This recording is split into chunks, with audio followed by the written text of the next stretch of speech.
Hey folks, welcome to Good Chats for another Wednesday night. We've got the usual chat room crew aboard. Welcome everybody, welcome Noel, welcome Jeremy, welcome Luke. Shame about the fishing up there at the moment. I wonder what's going on. Is it like wet season or dry season, fishing is bad or something? I don't know. JK, welcome aboard. Hopefully I've got the microphone on. G'day Steve, welcome aboard as usual mate. Kingsley from Western Australia, welcome aboard sir. Mr. Jaximus, welcome aboard. O'Malley, how you going? History Hunter Dan Under, and Boeing Expert, welcome aboard. Thanks for coming aboard again everybody. That's straight off the bat, there's like nearly 11 people here, that's great. So what we're doing, welcome to the chat for another Wednesday night. How is everybody? What's been going on in your part of the world? What's the plans for this week or for winter? What are you doing? You hunkering down, or you making some plans to get out somewhere? Let us know. I was going to talk a little bit about the week's adventures following the railway line up to Red Hill. Talk about upcoming adventures, and I don't have a book of the week this week because I've basically been because it's basically I've been head down in Adobe finishing this video, and it's basically finished. It's just uploading to YouTube now, so I might even just screen cap and go through the process and do my live stream at the same time as I just finish up the editing and uploading of the YouTube video, and hopefully it'll go out soon. It looks like it's got a fair while to upload though. It's a 25-minute video.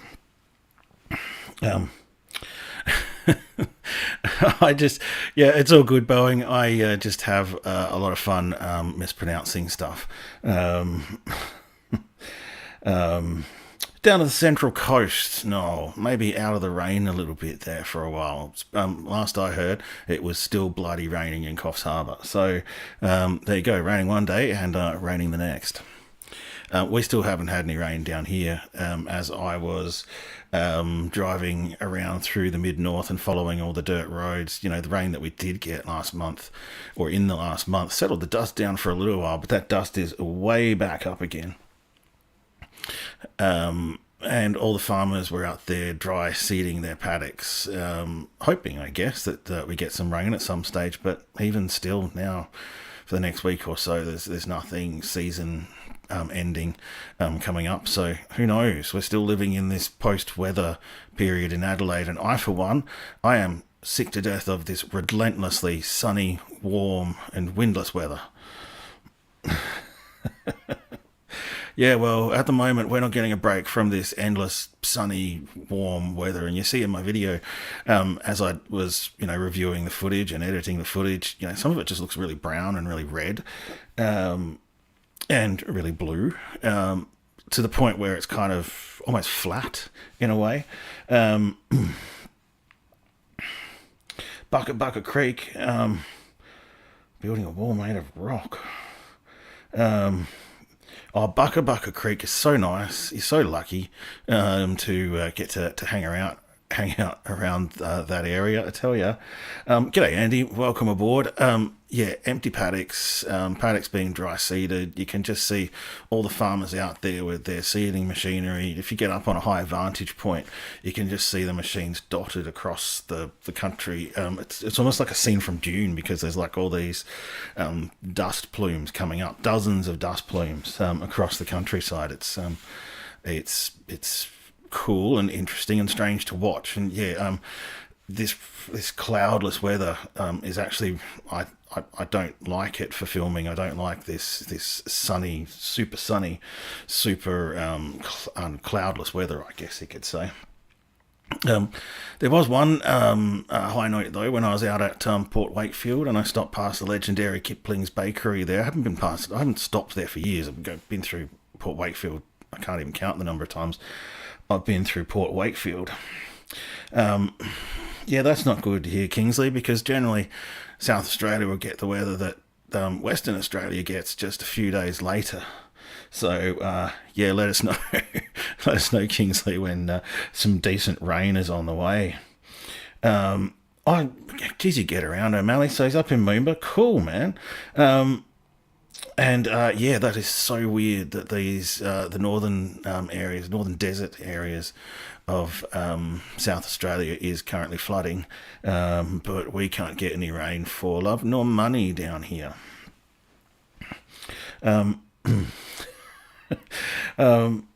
So yeah, that'd be really interesting. Send us some photos of Bucka Creek at some stage, Boeing. That'd be great. I stopped at Kipling's Bakery, first time in a really long time, right? And they had my favourite pie ever, and that's the chicken, cheese, and asparagus pie. Now, when I was probably in my 20s, maybe even in my late teens, there was a particular bakery nearby here in Collinswood that sold a chicken, cheese, and asparagus pie, and I just loved that pie, right? And then I moved away from the area, stopped going to that bakery, and 20 years later, no, actually probably even 30 years later, I was going through this bakery just up in Tea Tree Gully here, and lo and behold, there's a chicken cheese pie. And I was talking to the baker, and it turns out it's the same baker from the bakery 30 years ago. Crazy, I know, right? But anyway, not long after, she retired. And there was no more chicken, cheese, and asparagus pies. But I have found one again up at Kipling's Bakery at Port Wakefield. And if you ever see a chicken, cheese, and asparagus pie, or cheese and asparagus pie, or whatever out there in the menu, I encourage you to give it a go. They're bloody awesome. I did bring a couple of cold ones home as well. So next time I'm up that way, I might even bring a couple of cold ones home, and I'll smash one live on the live stream. G'day, Pocket Watch. Haven't seen you for a while. Last time I saw you was probably around Christmas time. Welcome aboard. Yeah, and look, the Bellinger River floods all the bloody time, doesn't it? Wouldn't be Bellingen without the Bellinger River flooding. That's for damn sure. It's great to have people in the chat room that I've met, that we've all met each other before. It's a great little place to be, that's for sure. So tonight I didn't actually have too much aside from talking about chicken and cheese pies and dusty paddocks and stuff like that. So now this Salisbury to Red Hill video is basically out. It's uploading now. I'm probably hogging the bandwidth, so it's not going to go too well. After that, I'm going to head to the National Railway Museum this weekend on both days, early in the morning, to do some filming in some of their normally closed off railway carriages and engines. I'd love to get in there and just spend a bit of time just really focusing on some of the design features and some of the history of those carriages, and just really having a good close-up look. Oh, sorry, Dan. I think I missed you earlier. I saw you say g'day in there. So, yeah, sorry, dude. And g'day to all the replayers as well, if you're out there. And g'day to all the people who are currently not chatting in the chat room. Pipe up and say g'day. Let us know where you're from, what you're up to. You've got a bakery in Hamilton, Mr. Jacksmith. Hang on. Do you actually have a bakery? Can I come and make a chicken, cheese, and asparagus pie or something? It was a cream, what do they call it?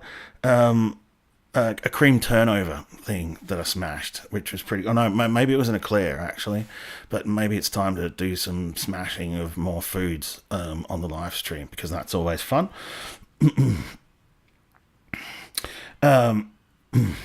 Yes, Pocket Watch. That is the one down in Port Adelaide. They've been great supporters of my channel and forthcoming with lots of images and stuff as well. Best overall bakery in South Australia. Oh, wow, Annie. There's a lot of bakeries in South Australia. Let me think for a minute. All of the ones that used to be favourites of mine have probably gone now. So, for what it's worth, Kipling's Bakery in Port Wakefield is now my favourite bakery in South Australia, whichever bakery has a chicken, cheese and asparagus pie. Probably my favourite bakery, though, I would say would be the bakery at Dorrigo. They're pretty tripped out people up there at the Dorrigo Bakery.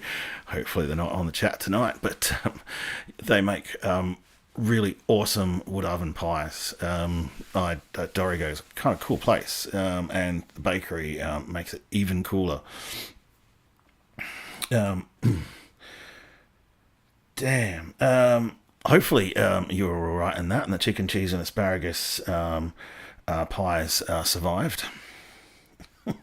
Yeah, I'm looking forward to getting access to as much as I can, and I'm doing it on both days down at the museum, so I can go out there and just have a sort of no expectations trip down there and get around, have a look around, get a lot of footage, and then obviously I'll take it home and have a look at it on a bigger screen, and I'll realise that I've probably stuffed a lot of it up, so I can go back the next day armed with that knowledge and do it better. That's generally how a lot of my productions work, is I'll go out scouting and just sort of shooting in different conditions or whatever, and then I'll get home and look at it on the big screen and go, oh, that's crap, and I will go out and do it again.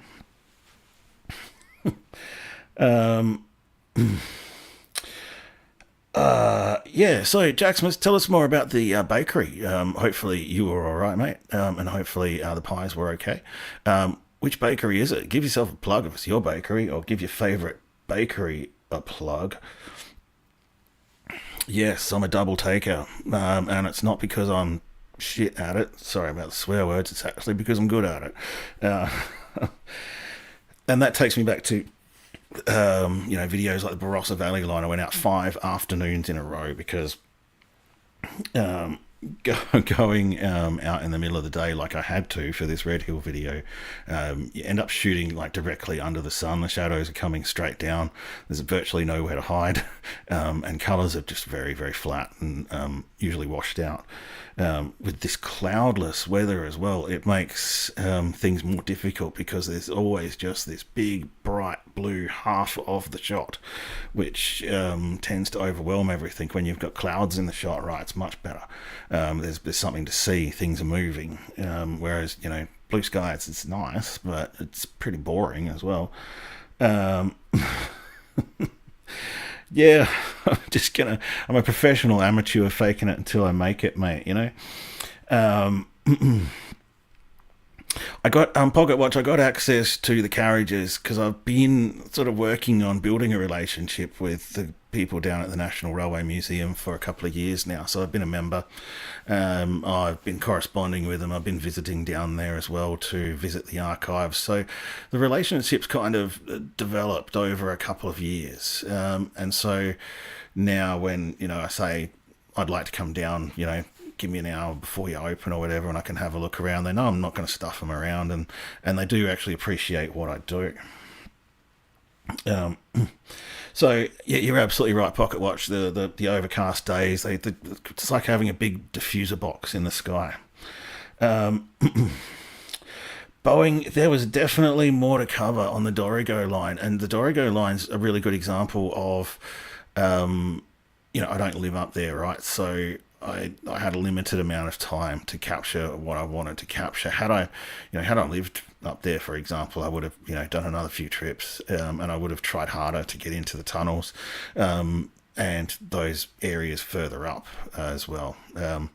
It's difficult because once I get all the way back to Adelaide, I can't just really, do the 21-hour drive up there just to get a couple of extra shots. So maybe one day. Definitely was one of my most successful videos, though.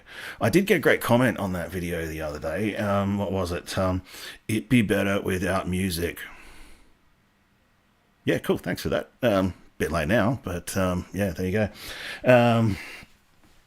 The drone's holding up really well. It's getting a bit dirty now, but I've replaced one arm on it. I've replaced one propeller on it. I'm not entirely. I'm starting to wonder a little bit about the quality of the footage on it, whether or not that might be degrading, or even if that's a thing. But yeah, I'm a little worried. Hayward to Mount Gambier train ride from 1992. Mr. Jaximus, that's really interesting because the Hayward to Mount Gambier line, Jack Wayman, is his handle on Facebook, at least anyway.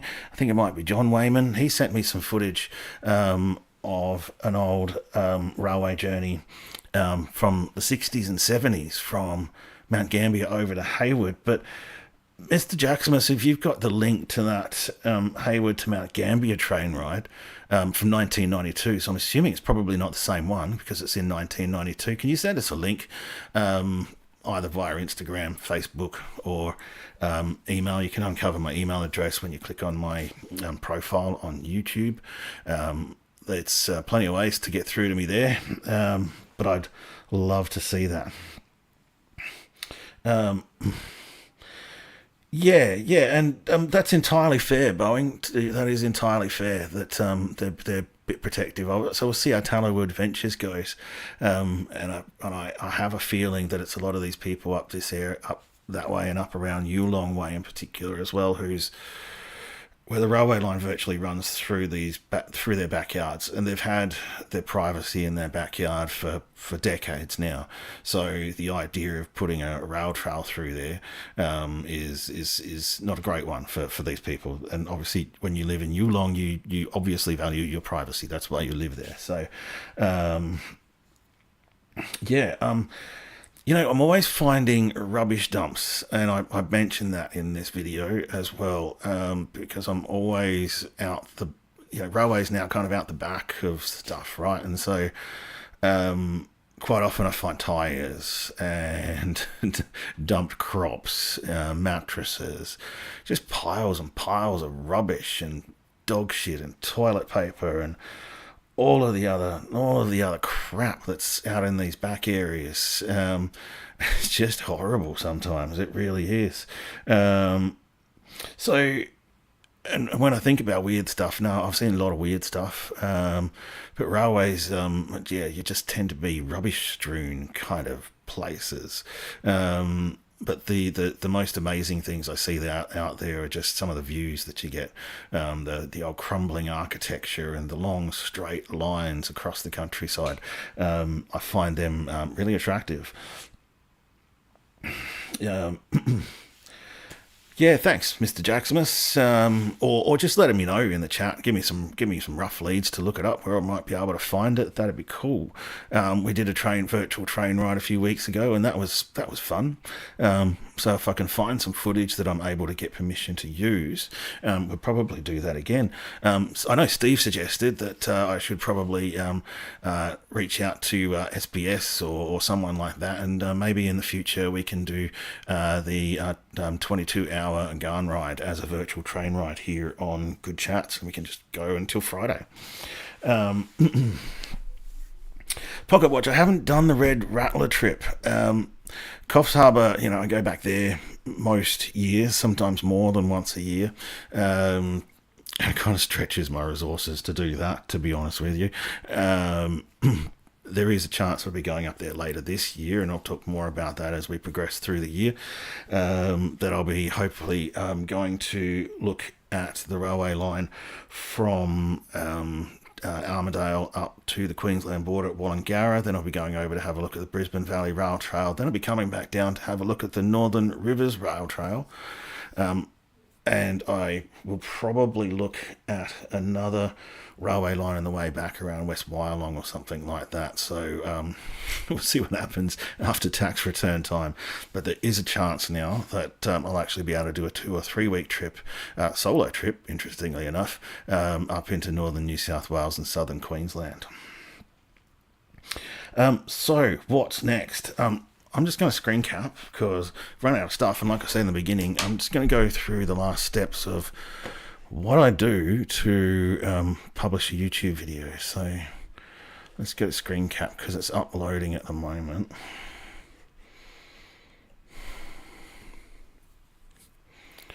Whoa. So it is uploading, and it's at 14%, and it has 2 hours and 26 minutes left. Yeah, probably not going to see that one today, but at any rate. So the process once we're here is usually what I do is I go into the description, right? And most times for these big videos, I've written a Word document as a script.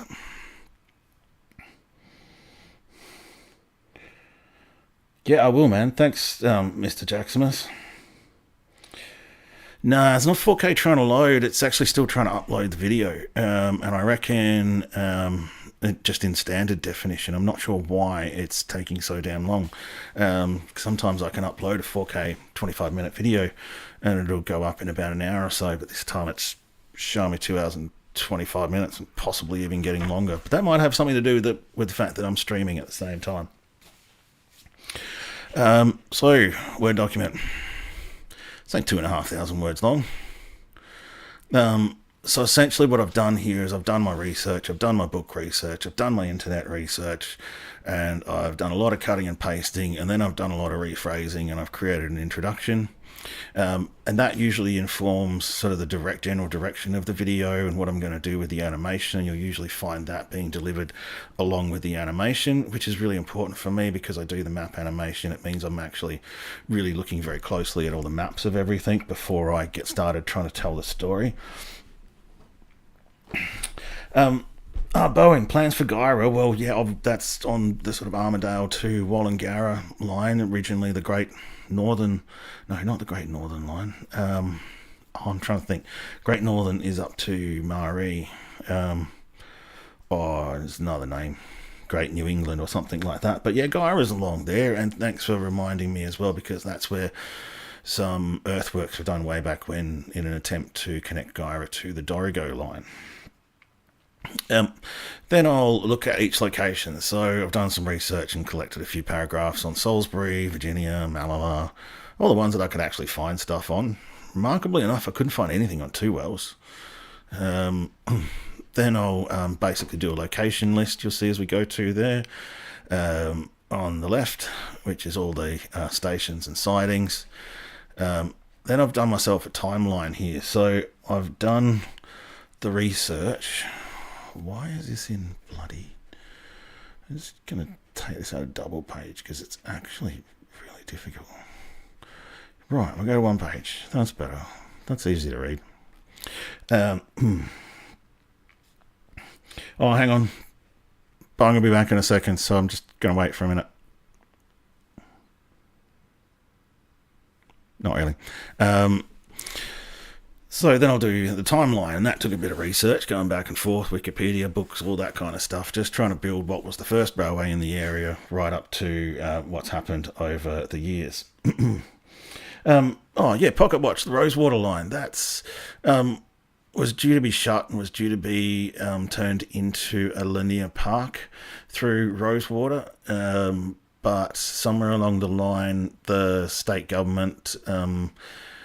back in probably when they were re-elected, all those priorities kind of changed, and now that we're having the huge new submarine base being built, well, there's already a big, huge submarine base down at Port Adelaide, or down at Osborne, I should say. Essentially, I think the government's told the council to put those plans on hold, because the government thinks there's probably going to be a need for a railway line to come from the Gawler line straight around to Port Adelaide and up to Osborne. So you may see passenger trains, for example, going over the Derek Diver Bridge, the new opening bridge, for example, because they'll need to ferry thousands of workers down to the Osborne submarine site. So it looks like they might be open, might be reopening it, but you know, the wheels of government turn slowly.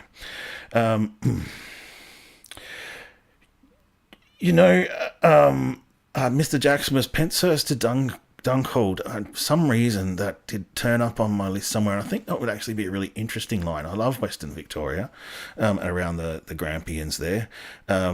stayed in Dunkeld once, many years ago, in a very mouldy caravan. And it's a beautiful little town, so I'd love to get out that way one day. There is heaps of jobs going down at ASC and shipyards. Massive amount of jobs. There's a graphic designer job down there actually as well, that I have considered applying for. To be honest, I'm just not really sure I want to drive down to Osborne every day, unless they hurry up and rebuild the railway line through Rosewater. Then that might be more fun. So Mr. Jackson's definitely Western Victoria revisits are on the list somewhere. I've got Portland jotted in for sometime in August, and we'll see if that actually happens. I've also got I've got heaps of videos coming up. Those of you who know. But at this stage, I'm probably thinking about maybe even another 11 videos between now and the end of the year. So anyway, get back to this. So I've got timeline there. That's all sorted. That helped, again, inform my narrative. And then as I've searched through music, I've spent a lot of time thinking about music. And so when I got some spare time and my poor old ADD brain goes off in a different direction and says, I want to find some music for this video. So I start putting away, finding cool music and saving it and obviously getting all the credits. So I've copied and pasted all the credits into here, so the music that I do use, I can just easily copy and paste that into the description. I'll also have a copy of all the licenses as well. So some music, whether it be free or not, you'll need a copy of a license for, so that when you get a copyright claim on your YouTube video, you can dispute that claim and just provide a copy of the license and it's all good. And other licenses require you to have the exact description in your description, otherwise they'll flag it. So you need to make sure that you sort of do all that, and I've dotted my I's and crossed my T's, so to speak. And then I've actually moved on to an image list there, where I was going through the National Railway Museum's master index file. If you look at the photographic collection and you follow the links down deep there in the National Railway Museum, you'll find an Excel file, which is a master index of all the photos that they've got, and you've basically just got descriptions, which you can't see the photos, which sucks, but so you can kind of work by the description. And a lot of the photos that I got for the last video were basically based on that description. I just sent through, cut and pasted it into a document here and put it into an email, as you see there, and then they just found those images by the codes and sent them to me. So what I'm going to do now with this is, generally what I'll do is the first part of my introduction is to be spoken, and then I will generally cut and paste the rest of the introduction, and I'll go and chuck that in there. I don't like that membership thing coming up all the time. I don't like it coming up when people click on my channel either. I'm actually thinking of getting rid of the memberships. Hasn't really done much. Then I'll format that again for YouTube. So I'll get in there and do that. And I'll add the links to related videos. Well, it just happens that I'm doing that anyway because it happened to be in my description. And the remainder of this line is the old line from Meriton to Port Perry, so I'll pop the link in there. That's not a link. Now it's a link. And I'll just leave that thing at the end. Then in my Word document, I will generally have my references. So again, I can just cut and paste into the Word document. I'll just go references. Welcome back, Boeing expert. And Control V. And they will turn into a link when I publish the video. We got that one.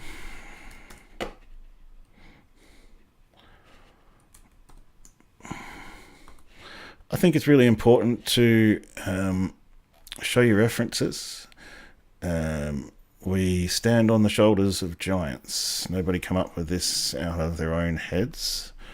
And so it's important for me to put as many links and make the video as informative as possible. Thanks for that info, Mr. Jackson. Mr. Jackson, I'm going to go look at Dunkeld 2 pence first, and I'm also going to try and find that 1992 video once the stream's done. Is a membership different than a Patreon? I don't even know what a Patreon is. Sorry to hear that, Boeing Expert, but thanks for coming on board, mate. We'll be here next week. I don't really know what Patreon is, right? I just kind of started the membership just thinking, maybe it's time that, people might like to chuck, $5 a month in or $10 a month, or just be gutsy, mate, and you can chuck in $60 a month if you want, to basically just support what I do. Because at this point in time, it's basically how I make some money, how I make most of my money. Which is not much. And man, my whole life through the internet or whatever, people are like, go support my Patreon, and I'm like, you're not even making very good content. And I'm like, well, I'm actually making decent content now, so I'm going to go out and go, hey, do you want to sponsor this? That's pretty much what it's all about. Now, what was I doing? References. So that's a lot of the text references. I do get a lot of stuff from Wikipedia. In fact, Wikipedia is one of the first places I visit when I start research, but I hate quoting Wikipedia in my work.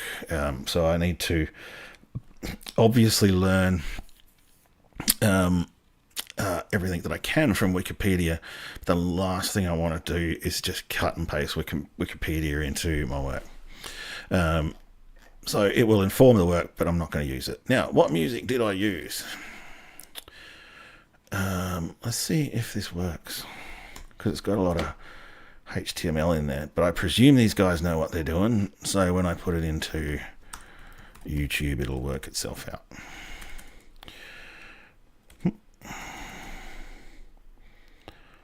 Yeah, my computer's working hard at the moment.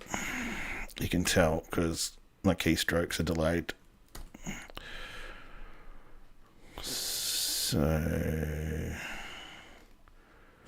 yeah, now it's not going to let me do it.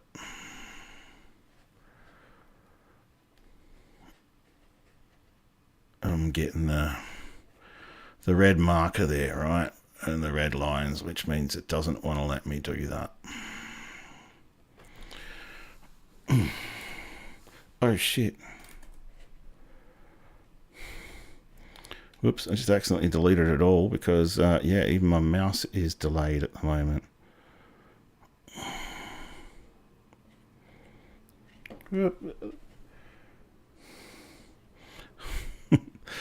My editing is terrible at the moment because my computer just slowed right down. She's not happy at all, man. Oh.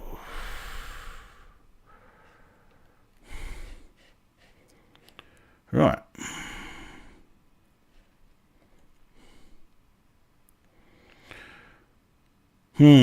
Alright, what else can I do that's maybe just not gonna... What's one way? Oh, maybe if I just manually delete it. But that's gonna take forever.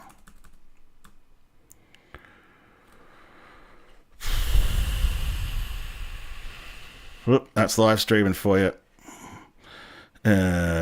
Trying to do too much at once. Trying to do my work while on a live stream is probably just all a bit much for everything. So, at any rate, I'm going to take this offline now so that the video can upload a lot sooner.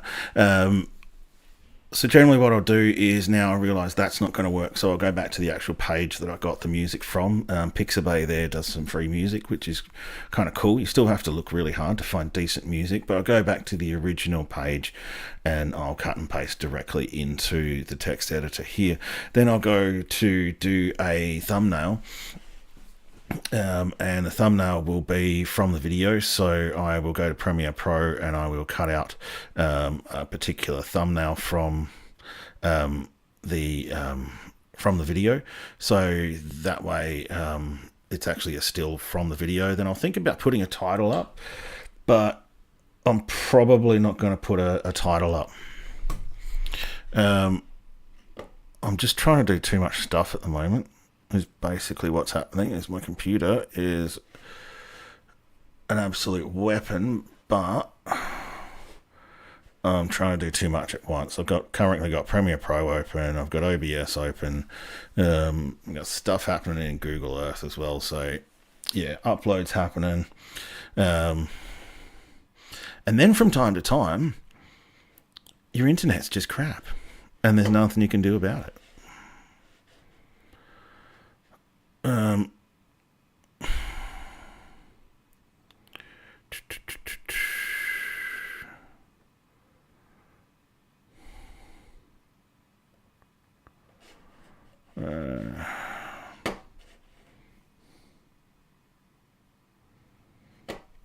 Yeah, that's interesting, Steve, because I scheduled it a couple of days ago. But that can be up to YouTube, I guess, as to, how all that works. I'm going to just try and shut some stuff down so that my poor old computer is under a bit less stress.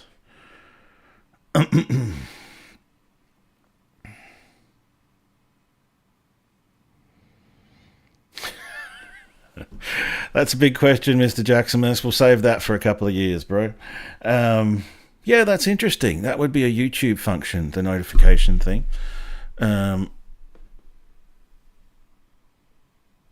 Wow. Okay, all right. Well, I'm looking at the live stream on my monitor here, and it's going fairly smooth, but my OBS has completely stuffed up, and I'm in glitch land here, and it's making it very difficult to work on. Oh, good day, Harvey. Welcome aboard. If I can, I will click on the 5-minute thing, and we'll transition over to that. Yeah, it's my mouse that's glitching out big time.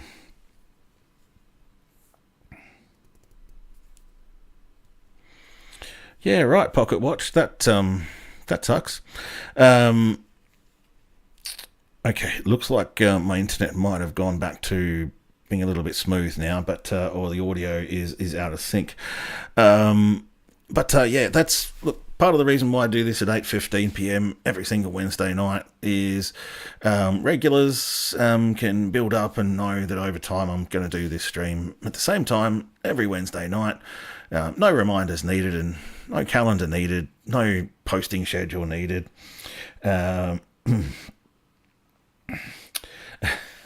Harvey, I'm looking forward to getting down to the National Railway Museum this weekend for both days of Behind Closed Doors. Hopefully I'll catch you down there. I'm going to wind it up now, folks, because I am out of sync and the internet is losing its mojo for me tonight.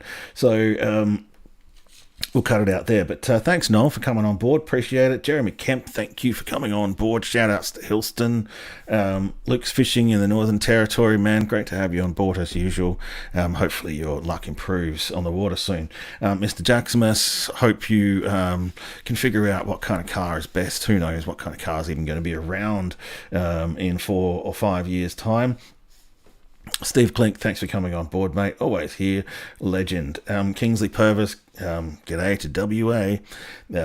Who else have we had on board tonight? O'Malley up there in Moomba. Gosh, the outdoors type crew gets around. History Hunter Dan Under up there in northern New South Wales. Thanks for coming on board again, man.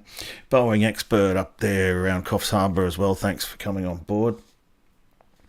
Who else has snuck in? Oh no, Andy Munro, he's been there from the beginning. Always great to have you on board, man. Send me some questions during the week, because you've always got such great questions. So send me some questions during the week, and anybody can send me questions during the week on Facebook or Instagram or email or whatever. Send me some stuff to look at. Pocket Watch, nice to see you after a while. Hope everything's well with you, and we'll catch up again soon. we have had, who else we had on board tonight? Harvey came in late, nothing like the last minute, but you can replay it, of course. And then, of course, thank you to all the replayers if you've made it this far.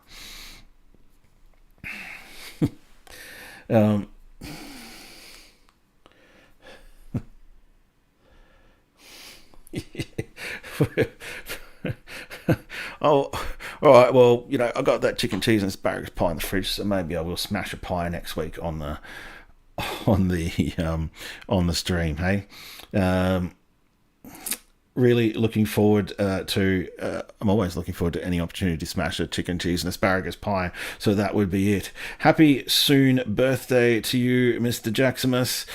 Thank you, everybody, so much for coming on board again. We'll see you again next week at 8:15 p.m. ADHD notwithstanding. I feel ya. Peace.